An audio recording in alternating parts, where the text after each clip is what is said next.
Hello and welcome to Get Focused with Bill K and Gina Fay. Here with Gina. How are you, Gina? I'm great. How are you, Bill? And we have a special guest with us who was with us in one of our earlier episodes. And go ahead, Gina. You want to Oh, we're introduce?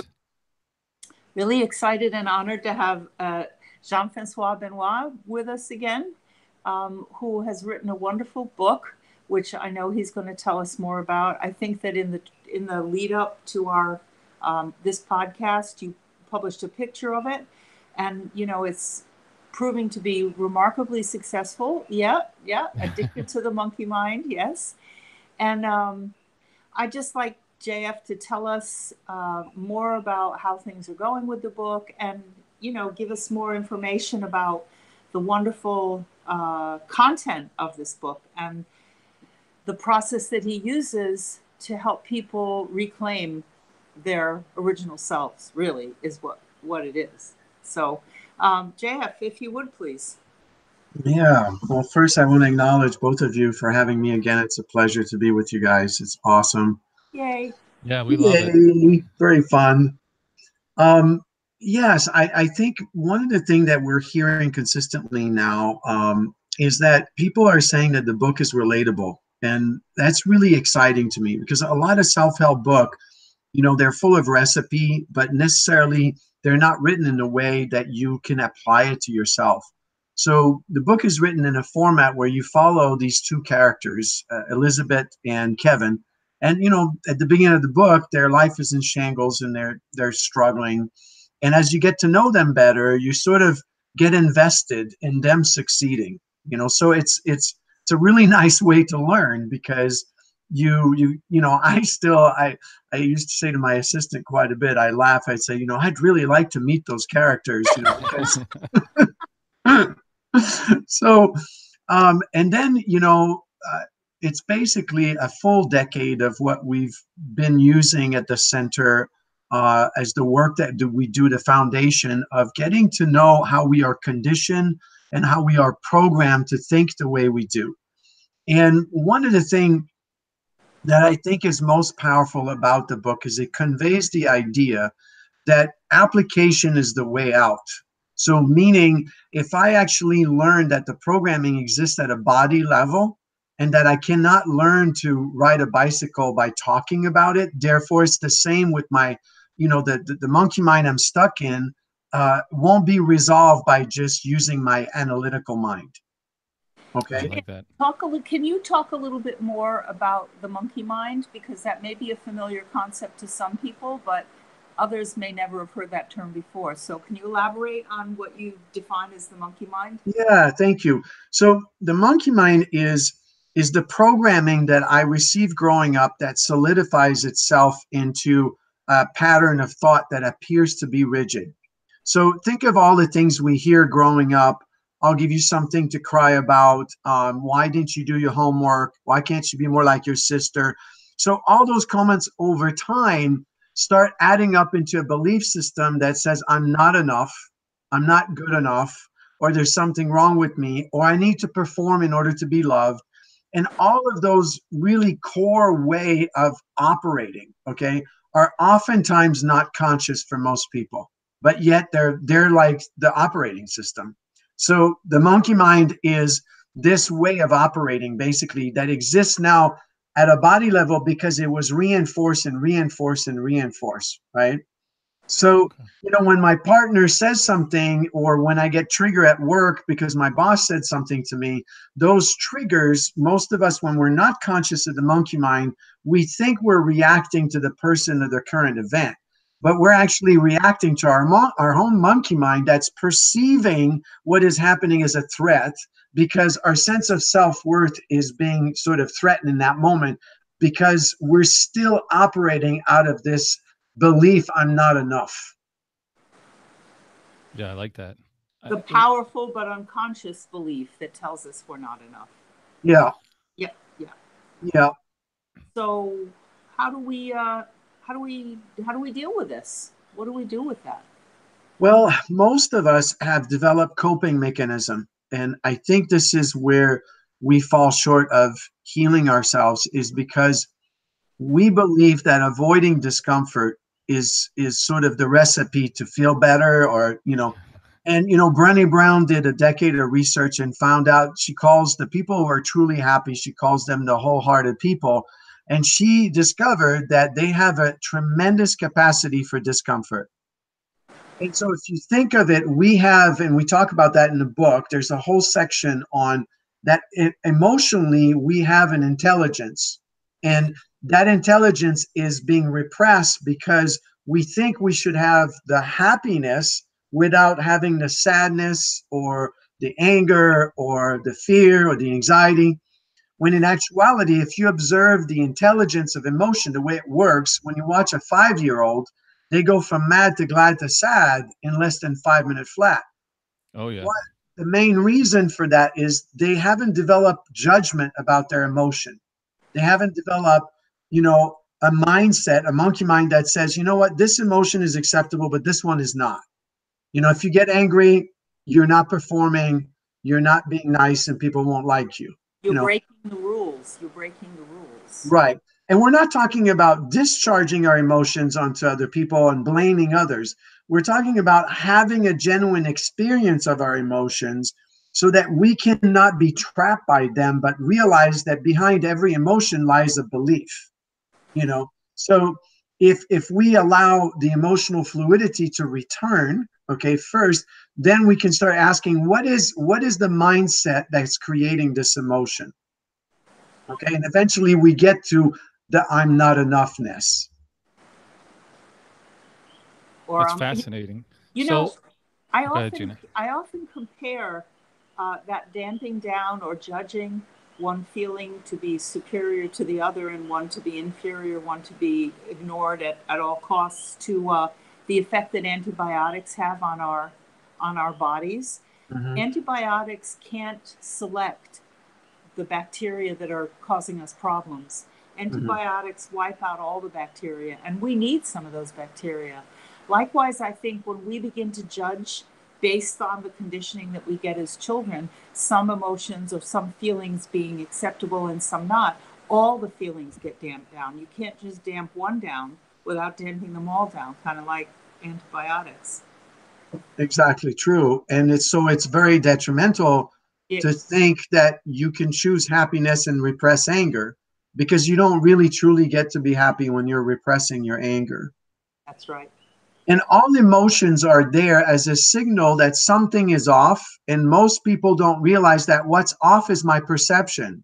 It's not what's happening. It's my perception of myself that is being triggered. One of the things that I talk about in the book is how conditioning happens at a very young age. Most of us receive this like a sponge from 0 to 7, and so we don't realize, there's a clear understanding. Most people have heard this, that 70% of communication is nonverbal. Yeah. Oh, yeah. Right. And so we don't realize that the software, meaning the mindset we're operating from, was actually created at the body level.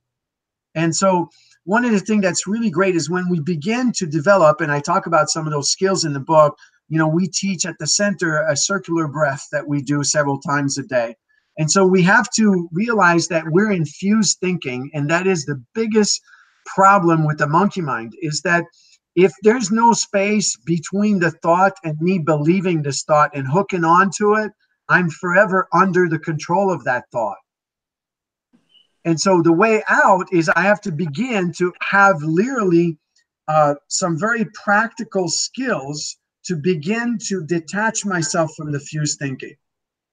So this circular breath that we teach is about sitting, and it's really funny. I say to most people when I teach this, I tell them, I said, look, it's actually your moment to feel like shit, is what I say to them. So it's just like the monkey mind is there and it's producing a lot of anxiety, but I run around being sort of the slave of that monkey mind. And so the antidote is to sit in circular breath and witness it. And by witnessing this mind, okay, one, begin to observe how neurotic it is, how desperate it is, how it functions from a place of uncertainty and a place of constant looking for approval from other things, from other people, constantly questioning my sense of self-worth. And and so over time, by developing what I call in the book an observing mind, you start witnessing that 95% of what the monkey mind thinks is garbage. You know? Yep. And that's a lot of thoughts that are very consuming, you know, and very exhausting, you know. And so no wonder most people have tons of coping mechanism, whether it's to drink or abuse drugs or even overworking, or, you know, it's endless, you know, with food. It's endless the way that we just cope with this, you know, with this mind that drives us crazy. So I have a question.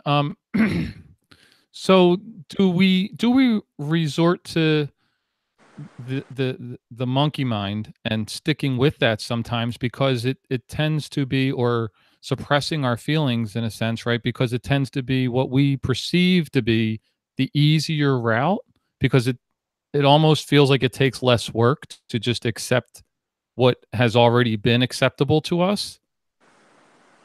So I think what you're talking about is how the process of releasing the monkey mind is very, very stressful, actually. And the Okay. reason is because exactly what you're saying is that it's comfortable. You know, so it's not a matter of whether it's healthy. It's just that, yes, to the body, when you introduce a new mindset. So imagine, this is why positive affirmation doesn't work. If somebody looks in the mirror and they say to themselves, "You're beautiful, you're beautiful, you're beautiful," but inside the body said, "No, you're not beautiful. You've been telling me for 30 years that you look like a schmuck." Yeah. Right? So the body wins, okay? And the monkey mind lives at a body level. You know, you've reinforced that message there. So the fact that you're introduced this new mindset that says I'm beautiful, okay, that creates tension between the Right. two, right? So that is why it's essential, okay, to be able to witness what the monkey mind is and what it's doing and what the value of it. It's questioning its validity is an important process of managing this monkey mind, because eventually you start realizing that the validity of what it believes doesn't hold water, okay? So another part that's really important, that most people, when they begin this process, they then make the monkey mind the enemy. That's the equivalent of using the monkey mind trying to get rid of the monkey mind. You know, the equivalent of using shame to trying to get rid of shame. Shame. Right. Yep. Yep. You know, it all it does is produce more of shame and more anxiety, right? So, you know, what we teach is that the monkey mind is like a wild animal in a way. And so we have to learn to tame this wild animal. Gentle it down. Gentle Yeah. it down. Yep. Exactly. And so to teach it over time that it's kind of like a child who's throwing a tantrum, and you would never let the child that's throwing a tantrum direct the flow of how things are going to go. You just wouldn't, right? And you certainly wouldn't let the child drive the car either, you know? Right. So it's the same principle as you.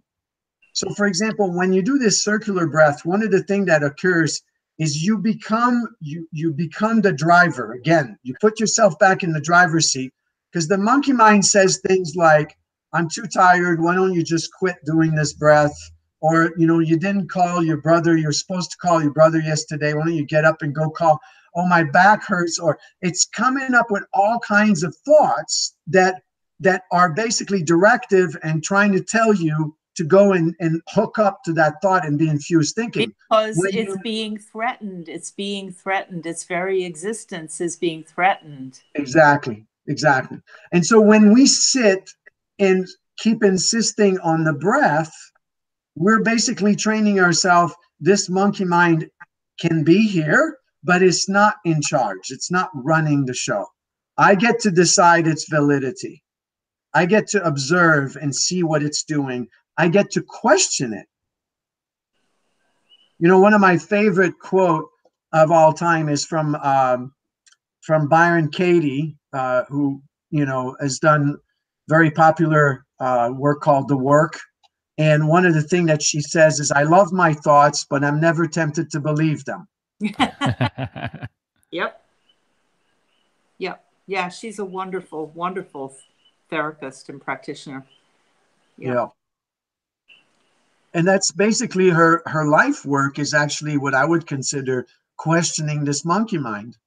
And this is another tool that's in the book. There's a whole section on mindful inquiry where you really learn the skill, because it is a skill to learn, to be able to be what I consider switch from being in a monologue, because the monkey mind is a running monologue that I keep hooking onto. And so if I become an observer, I can introduce a dialogue and begin to question what the monkey mind is doing.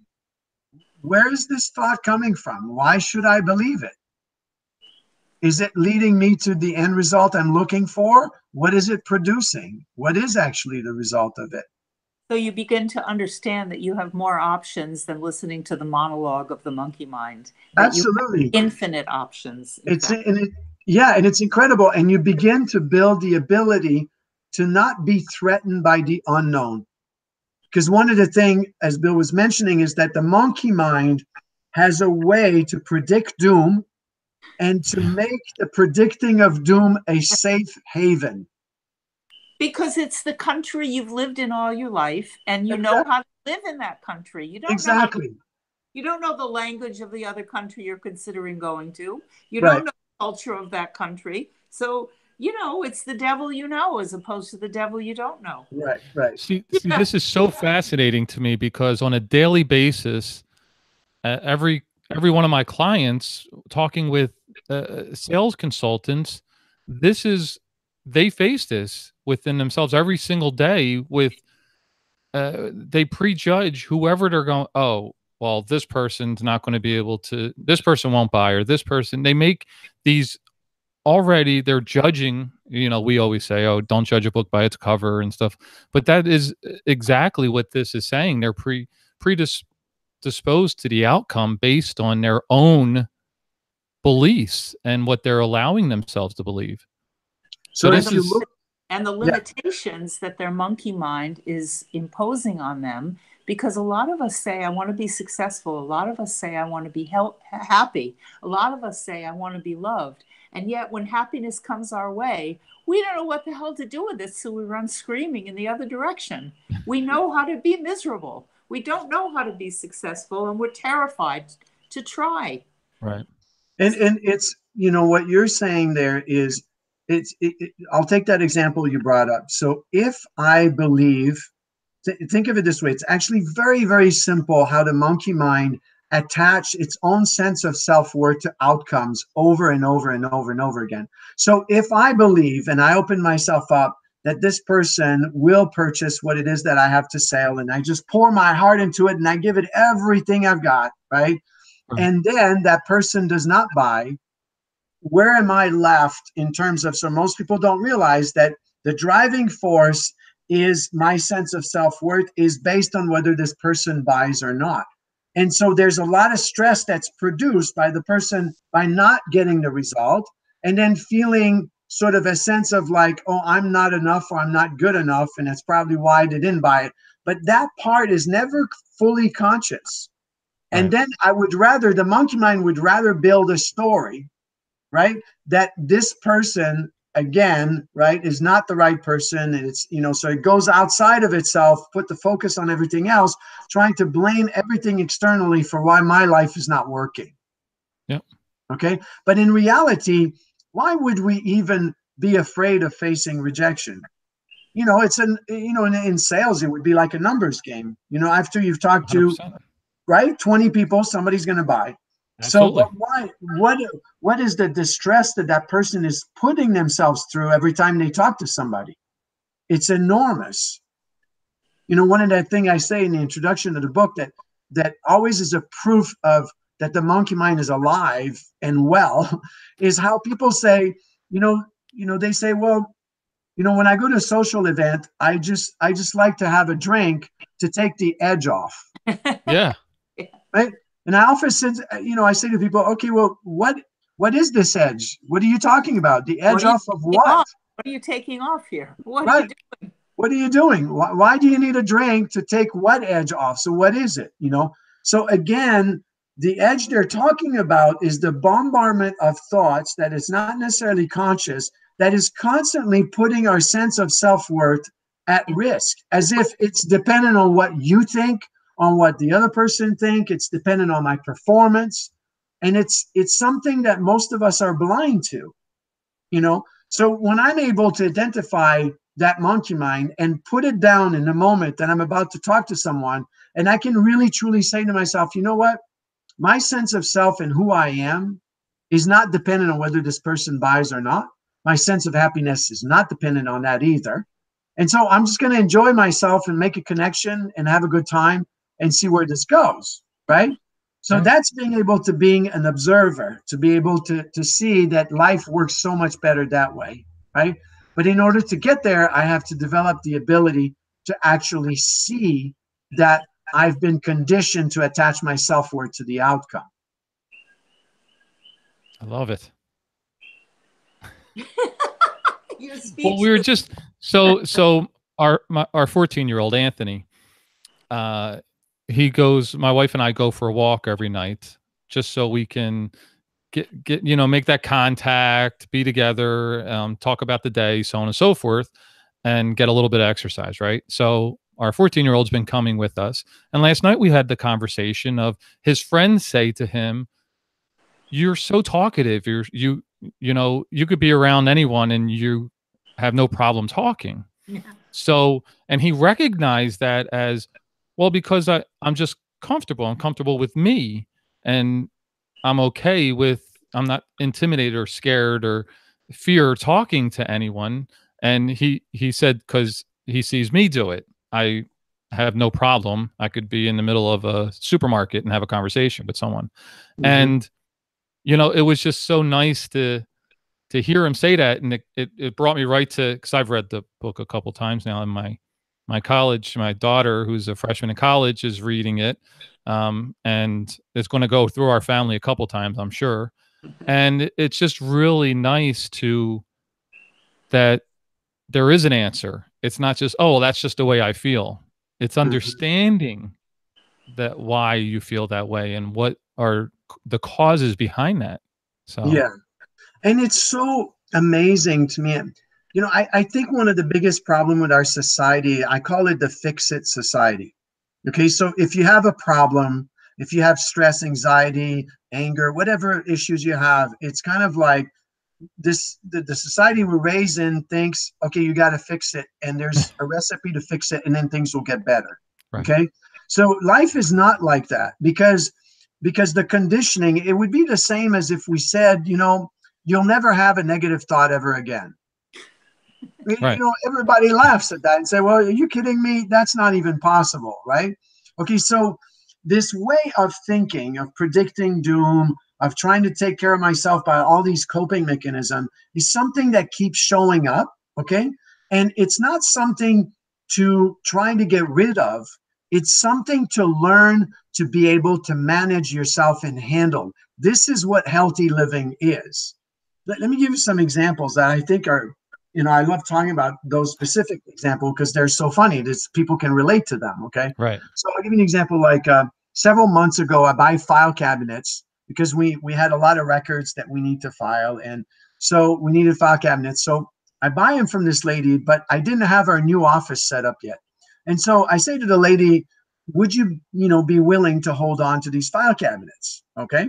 And she said, sure, no problem. So I pay her the $3,000 for this 6 beautiful file cabinet, and then I leave, right? So a few days later, right, my monkey mind comes on board and says, that wasn't smart, right? She's probably selling the file cabinets to somebody else, right? So here comes the story, right? It comes and it builds and it starts building. And the next thing you know, I'm in a total state of anxiety. Okay. So then I decide, okay, well, I'll just grab the phone and call her, right? Right. I call her and she doesn't pick up. So I leave a message. So it gets worse. I knew it. See, I knew it. So then a couple days later, still don't hear anything. Try to call again, still the message. Okay. So Then I sit and I start breathing, and I go, because I notice how consuming this mind has been, and now it's starting to build.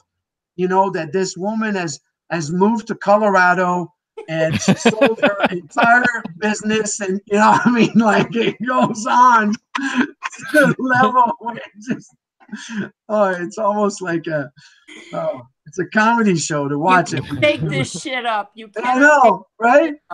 Right.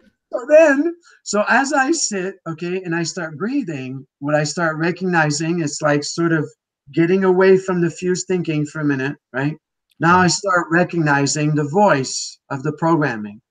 How when I was a kid, one of the things that my mother sort of believed a lot when I was a kid is the world is out to get you. Right. So here it is. It's like it's in my body, and my body starts to send a message, the world's out to get you, Yeah. So as I breathe through it, I could realize and make that connection to the original programming, and then it immediately starts to lessen itself. Okay, just by doing that, by the breath, by the recognition of it, and then questioning the validity of it. Is it really true that, because the ultimate belief underneath is, if she really took advantage of me, that means that I'm an idiot. Right. That's the ultimate fear underneath, right? And so I'm trying to protect myself from being an idiot by running around with anxiety, making up a story, right? Right. By being an idiot. Yeah. Yeah, exactly. Exactly, right? So then finally, 2 weeks later, I get a call back. She had got my message. She said, "I'm sorry, I was gone to Mexico on vacation, didn't take my phone or nothing. Your file cabinets are still here and everything's cool. You can come and pick them up anytime you want." And so, but how many of us can we relate to this, right? Where all day long. Right? Our days are filled with stories like that, where we don't realize how consuming that is. And it's not normal. It's not normal to be in a state of anxiety like this. And it really consistently, you can tie it back to this core belief of something like, I'm not smart enough, I'm not lovable, I'm not pretty enough, I'm not, it's some core issue that we buy into, that we believe the outside circumstances or person that we're faced with is actually directly pushing that button that threatens our sense of self. Oh yeah. And it's called confirmation bias. We seek to find evidence to prove to ourselves that what we believe about ourselves is true. So we don't see the things that contradict our beliefs. We only see the things that go, see, I knew it. I knew it. I knew it. So, Okay. So do you feel that, that with social media and that platform, the platform of social media and the instant, the likes and not likes, and oh my goodness, I have this many likes. Do you feel that this plays a huge role in this and with people? Because you've brought up anxiety over and over again with the monkey mind causing this anxiety. Yeah. And it seems like you hear that people suffer from anxiety more than I can remember hearing it before. Or was it that in the past we suppressed it, we didn't discuss it as openly as we do now? Well, and I think the issue is how much we have normalized anxiety. Okay. So, and it's not normal. It really isn't. It's a product of conditioning and programming. And yes, society has gone, if you look at the millennials right now, one of the biggest issue they're faced with, one of their core beliefs is, I should already know it. So because they live in a society that can produce technology so fast, things that can happen so fast, they're not giving themselves a chance to learn something. So talking about detrimental, how are you supposed to, it's kind of like you give a bike to the millennial and they say, yeah, I know how to ride it. And you go, do you? Okay, well, get on it. No, I know how to ride it. And it's like, well, no, you don't know, because you've never had a chance to get on it and lose your balance and fall off of it. And then, that's how you learn. Right. So there's a lot of pressure out there for sure from society. It's also dependent on how the person actually receives and deals with it, right? So it's not a product so much of the stimulus itself that's coming at me. It's more of a product of how I was as a child, as in terms of a sponge, and what is it that I adopted over time. So I think you're talking about the difference between vulnerability and resilience. Mm-hmm. Mm-hmm. Because no two people respond to the same stimulus in the same way, even people who Exactly. grew up in the same family. Some people doesn't seem to impact them at all or much. Other Yeah. people can be crushed by it in the same family. So I think, I think you have a point there. Yeah. Some people are just more resilient and some people are just more vulnerable. I And live with it every day. My two boys, I have a, well, he's going to be 12, Vincent, and then Anthony, who's 14, who deal with, so baseball, sports. My 14-year-old just started playing when he was 11, turning 12 for the very first time, never picked up a bat and ball and played in a team, and expected himself to be as good as the other kids that were playing for 7 or 8 years. Mhm. And he dealt with, you know, that anxiety of not, just like you just hit the nail right on the head, that this generation, the millennials, feel they should already know it. And that I see that in him all the time. And that's one of my biggest challenges. Slow down. It takes practice and learning it, and and that's how you get better at it. So Yeah. I guess the question is, how would you recommend Bill speak to his boy, the child that thinks he should already know it? Would you add anything to what he's doing? Would you suggest anything else? Well, most of us don't realize that oftentimes what we do as adults is throw gasoline on the fire. So any kind of advice will be perceived as I'm not performing. So even though that's not your intention, Right. it's kind of like the father saying, "Why didn't you do your homework?" and keeps repeating that, and he's just focused on the kid he wants the kid to do his homework, but he doesn't realize that the kid is taking it as what's wrong with me. Right. So what's wrong with me? If my dad has to keep saying that, there must be something wrong with me, you know? And so it builds a lot of sort of ingrained way of lack of self-worth that's built over time over some very, you know, basic comments that adults make over time, right? That they don't think nothing of it. Right. So one of the best antidote to all this is to honor the experience. So watch him go through what he's going through and please say, so how does it feel? How does it feel for you? Right? Okay, so yeah, I see it looks like a struggle for you. Okay. But not trying to fix it, change it, or make some comment about it. And Right. so, and let him have his experience and also acknowledge the experiences when he makes a shift. How did that feel? So before the struggle, and at some point he's going to hit the ball and it's going to go and it's going to succeed and he's going to make it to first base, and then you can say, how How'd I how is feel? that for you? Yeah. So that teaches him to tell you what his sense of self-worth is. That felt great, Dad. you Yeah. I know like it. and so he can tell you when it feels not good, and he can tell you when it does feel good. And you're teaching him to be more in charge of his own experience, basically. I like that. Yeah. One of the things that I think is epidemic in our society is, I have a daughter who we adopted from the foster system, and she's been through the ringer. And one of the things I learned, and it was life transforming for me, is the principle that we're believing I think I consider that we live in a shame-based society. And what that is just we believe that reprimands, okay, and giving advice is the way to create change. But Right. all that does is produce a lack of self-worth that produces more shame in someone, okay?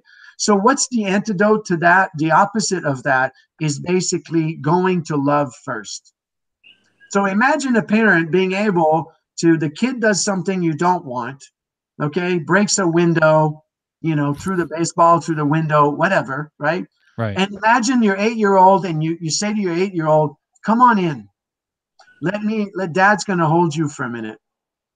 And you just hold your kid, put it on your lap, and you don't say anything. And so here's the sponge to sponge, right? Right. And the sponge 1 says to sponge 2, you're okay. Even if you break a window, I still love you. You're still okay. But there's no words. There's just clear body communication, right? 70% of communication is 70%. nonverbal, right? So the kid gets to sort of breathe through his anxiety because he knows he did something wrong. Okay. That's the thing in our society that sort of is not conscious, that a conscience is formed between the ages of 0 and 2. When the parents keep saying, don't put your finger in the electrical outlet, don't put that in your mouth. So that's a conscience is already formed by the time you're 2. So after that, when you do something wrong, you already have a sense of it. You know right? it. You know it. Right. So you don't need to be reprimanded with it. Actually, what most kids need, and if we were raised this way, where parents would help us regulate our nervous system, okay, then we would be absolutely confident when we grow up. We wouldn't have this constant self-doubt monkey mind that just keeps questioning everything, Right. So, and it's I tell you, when I watch most people for the mindset, to go to love first says, well, no, that can't be. Right. It's like if I said to an adult right now, so you think you're, 100 pounds overweight, go ahead and accept and love yourself just the way you are. Right. Oh, I couldn't do that. Exactly. And why? It's because the belief is that if I do that, it's going to get worse, not better. Right. You're just going to accept it and stay that way. Exactly. When it's actually, when you observe the monkey mind wants to tell you have to judge the fact that you're 100-pound overweight. And if you keep judging, you're eventually going to motivate yourself to lose the weight. But all it ever does is produce more anxiety, and then the person goes to the fridge more often, and They keeps cope the with coping mechanism alive. Yeah. So we don't realize that we have to reparent ourselves in the way that I was telling you about the same thing as this kid. That's why the breath is so important. That's why questioning is so important, because we are going back to the nervous system and saying, is it really true that you're not okay? You broke the window. Is it really true that you're not okay? Is it really true your boss didn't like the latest thing that you did? Is it really true that you're not okay? You see, and all of that starts to crumble at the seam, and you start building some self-love, self-acceptance. Your nervous system starts to regulate. And then from there, you become extremely efficient in your life, So through the book, that's something that I talk about, is basically the ability to recognize that we still have this child self in a way inside of ourselves, that its nervous system never got regulated. Right. Right. I want to go back to something about the book too. And you had early on in this conversation, you had brought it up, how teaching and learning, is different for everyone, and it's not just words and dictation. And I really do enjoy that there's characters, and it's a story, and you do want to meet the people, and to me that is that's how I learn, honestly. I mean, I know when growing up, everything was like, here's the chalkboard and write it on here and write it down, write it 100 times, you'll remember it, so on and so forth.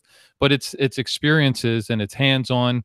I went from school to be a mechanic because of working with my hands and seeing it and fixing it. And so I'm very visual and story told. And I just want to let you know I really enjoy it, because reading has been difficult in part of my life, but it has gotten easier as I've gotten older. I see more value in it, but it definitely helps when it's a story along the lines with teaching. and thank you for saying that. And that has been the number one thing that, that people are coming back with. And, one of my favorite thing about the book is so here's these two characters, and you also meet the people in their lives, right? You meet their best friends, you meet, the people that they're interacting with in their lives. And then at some point in the book, they get so good at applying what they're learning that they start giving back now to their friends and the people around them. They start teaching them, right? And one of my favorite part is towards the end of the book is when one of the main character, Elizabeth, and actually it happens to Kevin as well, those two main characters, they actually go back to, like Elizabeth goes back to meet her dad, which she had a horrible relationship with, who was the sort of instigator of this monkey mind, and how she had a lot of self-abuse through that relationship. And through that story at the end, you get to witness her loving her father and witnessing her monkey mind just sort of evaporate, Yeah. and it's just, you're absolutely right. We learn through those characters. We learn by identifying, oh, I do this too, right? And Right. it's like those characters are based basically on all very real life events that have occurred, with clients that I've dealt with in the last decade. And so it is very riveting to be able to. I had a therapist who wrote to me recently, and she said, every story you've told in there has happened in my private practice with every single one of my clients. And I was like, yes, exactly. Right. So it's relatable. And she kept saying, I want my clients to read it because of that, because they're going to be able to go, oh, yeah, I'm just like Elizabeth. This is what I'm doing, isn't it? Yeah. Well, I'm sitting here thinking, how can I get a copy of this to every single one of my clients? And they all have a lot of employees because.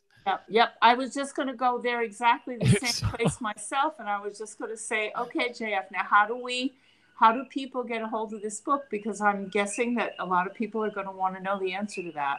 And how can Bill get copies? I mean, what do we do now? Yes. So there is a website. It's just JF Benoist. So J is in John, F is in Frank. Last name is Benoist. It's spelled BENOIST.com. Okay. In there, there's a place where you could just put your email and your name. And if you do this, you will get the first 2 chapters. If you do fill that out, I do offer a complimentary copy to all professionals. So I'm doing this probably for another month. So that's available. The book is available on Amazon, and we are a direct seller. So we're selling it at a 25% discount. It's normally $19.99, so we're selling it for $14.99. If a therapist wanted to share copies, I'm happy to provide some copies for them to share. All they have to do is just go to the website and write to me on the contact page, and I will respond to them. Nice. And I'm going to definitely put everything will be in the show notes. It'll be on our Facebook page. It already is on our Facebook page from the previous episode. And yeah, because I highly recommend it. And now it's on my Instagram because I have to read that book is what some of the responses that I received just from posting the picture of the cover. So wonderful. Yeah, and one of the things is I want therapists to feel really, and anybody that's a coach or in private practice and everything, what I found, I'm getting them, they're saying to me, these skills and these tools I can use immediately in my practice because they are that user friendly, and so the clients will benefit from that as well. So make sure that you let them know to contact me. I do have a link that I email to people where they can actually claim a complimentary professional copy. Okay. Nice.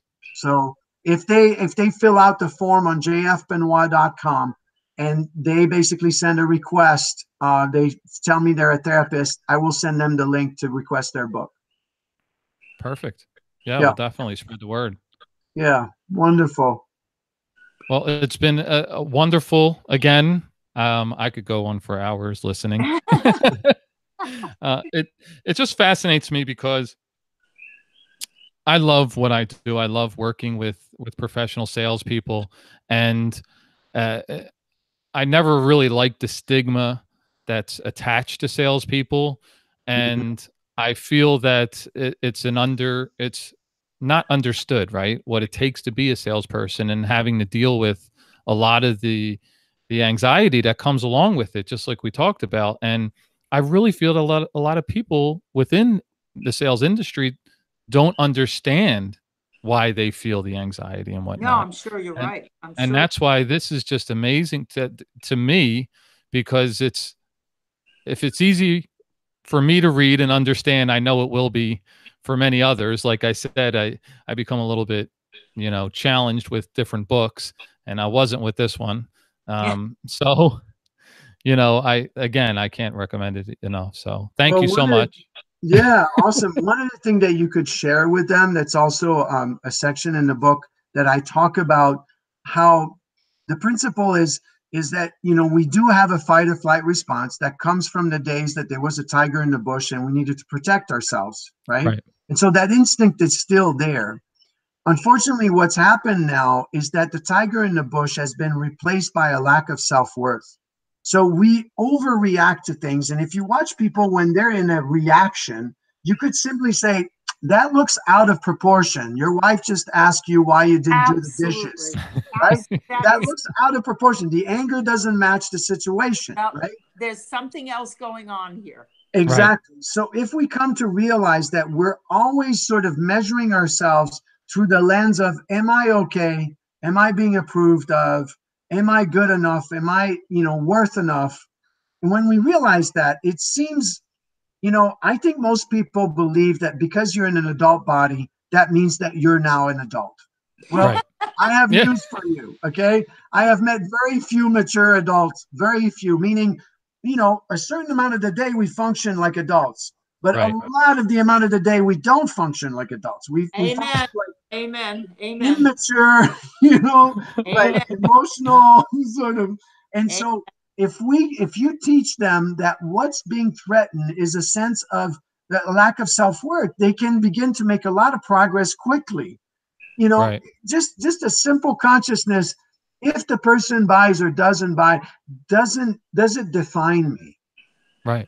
It's a simple question, but if you keep it in the forefront of your awareness, then you're going to be able to see how much it's like, here's the monkey mind that wants to pull at you and say, you need to be successful. You need to be successful. You need to be successful. Well, how come? Because you're a schmuck if you don't. So it's like, is it really true? Am I a schmuck just because I didn't make that sale? No, of course not. That can't define me. But yet the body doesn't know that, because dad spent all these years saying, why didn't you do your homework? And then my body said, you're a schmuck. Why did you do it? You're a schmuck. Exactly. So why didn't you make that sale? Is now it's been replaced in their own mind. Why didn't you make that sale? They're telling them that to themselves unconsciously, You're a schmuck. That's why. You're a schmuck. Exactly. Exactly. So it's like dormant, this sense of, but yet it comes alive like a big tiger, right? We come out, just bouncing and discharging our discomfort. But we're not, it never produced anything positive, because the monster's not out there. The threat's not out there. It's inside. It's inside myself. It's me having a false identity that somehow my sense of self is based on what my wife thinks of me, of whether I make that sale or not. Yeah, the result. Right. I love it. Yeah. So it's a great tool to use to just become aware of that. Put the focus on, I often say to people, simply ask yourself, anytime you're overreactive, simply ask yourself, what part of my sense of self is being threatened here? Threatened right now. Yep. Exactly. I love it. And is it true? Like, check the validity of it. A reality check. A reality check. Yeah. Awesome. JF. Thank you so much. A pleasure. More than you know. Yeah, blessings. Thank you so much for having me again. Yeah, absolutely. An inspiration. It's good to have people put conscious message out. It is so needed. We all need to be connected to one another and support one another, Yes, absolutely. sir. Couldn't agree more. Thank you so much. All right. Bye. Good night. Here in Hawaii, aloha. Aloha.